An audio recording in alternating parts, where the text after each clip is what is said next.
We saw that Antonio Rudiger embracing N'Golo Kante, and he's just someone that has really been revitalized under Thomas Tuchel, really. I mean, 20 over clean sheets under the German. It's really looking like he's one of the best defenders in the Premier League at the moment. Obviously, that is debatable, but what it could be a concern for Chelsea fans, Gary, is that his contract is up very, very soon. And we understand that there are some talks ongoing between the club and him, but it seems to have stalled of late. How desperately do they need, or should they try to convince Antonio Rudiger to stay?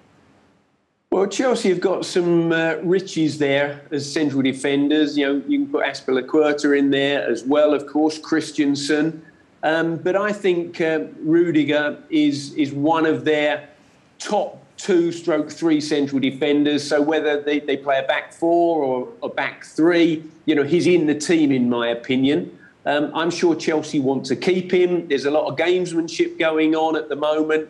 You know, Rudiger's in a very, very strong position because his contract runs out at the end of this season. He's in demand, I'm sure, from other clubs.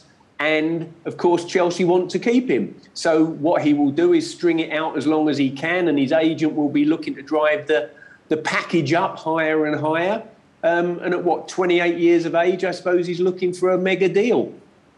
Yeah, because they are reported interest from the likes of Real Madrid and Bayern Munich. I don't know what you think, Emile, whether you think they should try to throw everything at him, try to throw the kitchen sink, really, or perhaps, because they were looking at Jules Koundé in the summer, didn't they? Should they maybe try to put their eggs in that basket instead? I think, you know, with Rudiger, you know what you're getting. And it's funny that we look at defenders now and we look at different types, and he's kind of a throwback. He wants to defend.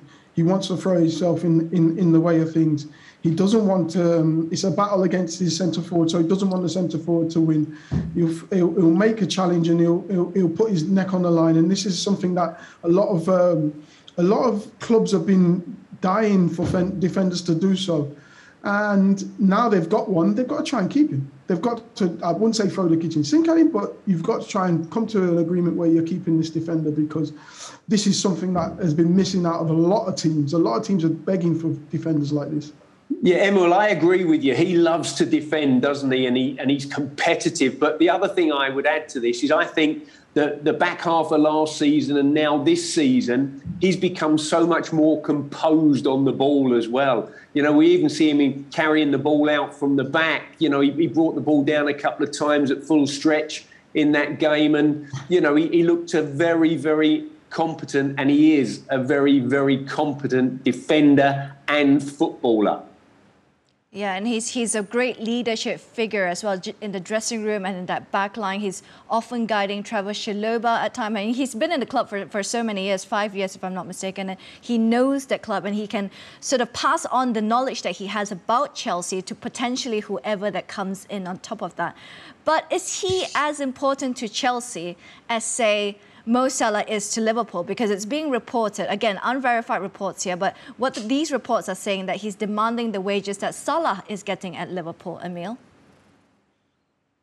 Until we see that in writing, it's difficult to actually comment on them sort of things. I doubt he would have, because again, unless you're saying that you are Mo Salah, and there isn't anyone really touching them levels, I doubt he would be asking for that. Come on, Emile. We all know that forwards get paid more money than defenders. That's why you're loaded and I'm only okay.